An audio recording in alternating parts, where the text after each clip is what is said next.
Good morning students. Class 12th आपका chapter है सहज स्वीकारा है, उसके अर्थ कल कंप्लीट हुए।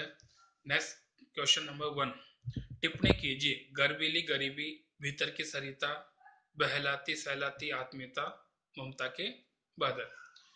फर्स्ट, गर्वीली गरीबी। कवि ने गरीब होते हुए भी स्वाभिमान का परिचय दिया है। उसे अपनी गरीबी से हीनता या ग्लानि की अनुभूति नहीं होती। वह स्वयं पर गर्व करता है, भले ही वो गरीब है।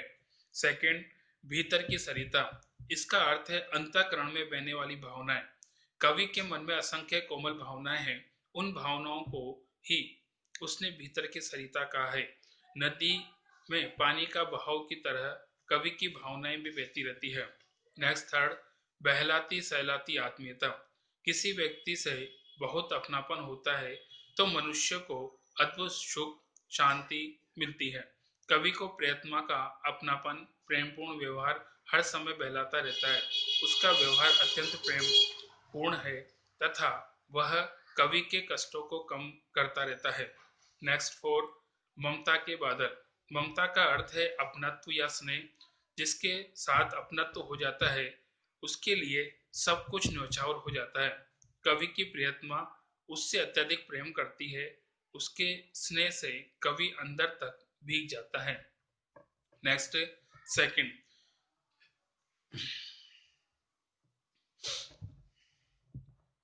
इस कविता में और भी टिप्पणी पद योग्य टिप्पणी पद हैं और ऐसे किसी प्रयोग को अपने उल्लेख करके उस पर टिप्पणी कीजिए। इस कविता में अनेक पद टिप्पणी योग्य है। यहाँ पे जैसा कि कह सकते हैं कि लेखक बताना चाहता है कि किसी किसी वाक्य पे या शब्दों पे ऐसा टिप्पणी की जा सकती है। ऐसा ही एक पद है जिसका उदाहरण है, दिल में क्या झरना है। इसका अर्थ है कि जिस प्रकार झरने के चारों तरफ पहाड़ियों से पानी इकट्ठा होता है, उसे आप जितना चाहे खाली करने का प्रयास करें वो खाली नहीं होता। यह झरना पर्वत और पहाड़ी के दिल से पानी से बनता है। उसी प्रकार कवि के हृदय में प्रियतमा के प्रति स्नेह उमड़ता है। बार बार अपनी भावनाएं व्यक्त करता है परंतु भावनाएं कम होने के बजाय अधिक उमड़कर आती है। कवि कहना चाहता है कि उसके मन में प्रियतमा के प्रति अत्यधिक प्रेम है। वो झरने के समान है जो कभी समाप्त नहीं होता। यहाँ पे जैसा कि जो पद दिया था, पद के बारे में आपको पहले कह रखा है कि वाक्य में जो शब्द इस्तेमाल किए जाते हैं उन्हें पद कहते हैं। और यहाँ पे जैसा कि यहाँ पद के रूप में कि दिल में क्या झरना है, यहाँ पे कवि प्रश्न करता है क्योंकि जिस प्रकार से उदाहरण आपको दिया कि झरने का जो रूप होता है वो निरंतर बहता रहता है, पहाड़ से पानी इकट्ठा होकर झरने के रूप में गिरता है। वो चाहे कितना ही पानी गिर जाए लेकिन कभी खत्म नहीं होता, समाप्त नहीं होता। ठीक उसी प्रकार कवि का अंतर्मन है जिसमें अपनी प्रियतमा के प्रति प्रेम का रूप है जो निरंतर बहता ही रहता है, कभी भी समाप्त नहीं होता। नेक्स्ट, व्याख्या कीजिए। जाने क्या रिश्ता है, जाने क्या नाता है, जितना भी उंडेरता हूँ भर भर फिर आता है। दिल में क्या झरना है, मीठे स्वर का सोता है। भीतर वह तुम ऊपर, मुस्काता चांद जो धरती पर रात भर, मुझ पर तुम्हारा ही खिलता हुआ चेहरा है। व्याख्या, कवि अपनी प्रिया से कहता है कि तुम्हारे साथ न जाने कौन सा संबंध है, न जाने कैसा नाता है कि मैं तुम अपने भीतर समाये हुए तुम्हारे प्रेम और स्नेह रूपी जल को जितना ही बाहर निकालता हूँ वो पुनः उतना ही चारों ओर से सिमट कर चला आता है और मेरे हृदय में बढ़ जाता है। ऐसा लगता है मानो दिल में कोई झरना बह रहा है।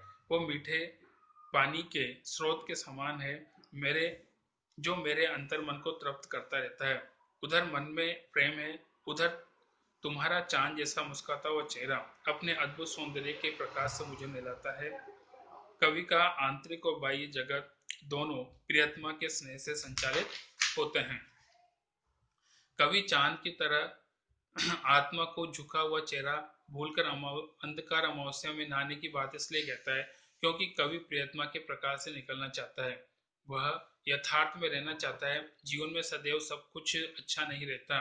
वह अपने भरोसे जीना चाहता है। कवि प्रियतमा के स्नेह से स्वयं को मुक्त करके आत्मविभोर बनना चाहता है तथा स्वतंत्र व्यक्तित्व के विकास की इच्छा रखता है। नेक्स्ट क्वेश्चन,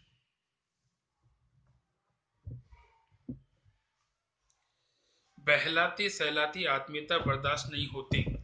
कविता का शीर्षक सह स्वीकारा में आप कैसे अंतर विरोध पाते हैं? इन दोनों में अंतर विरोध है। कवि ने प्रारंभ से कवि कवि ने प्रारंभ से ही जीवन के हर सुख दुख में उस सहज स्वीकारा है, क्योंकि वह सब उसकी प्रियतमा का प्यारा है। हर घटना, हर परिणाम को प्रिया की देन मानता है। दूसरी तरफ वो प्रिया की आत्मीयता को बर्दाश्त नहीं कर पा रहा। एक और स्वीकृति और दूसरी ओर अस्वीकृति, दोनों में अंतर विरोध है। कवि का आशय है कि अभी तक तो उसने सब कुछ सहर्ष स्वीकार कर लिया है, परंतु अब उसकी सहन शक्ति समाप्त हो गई है।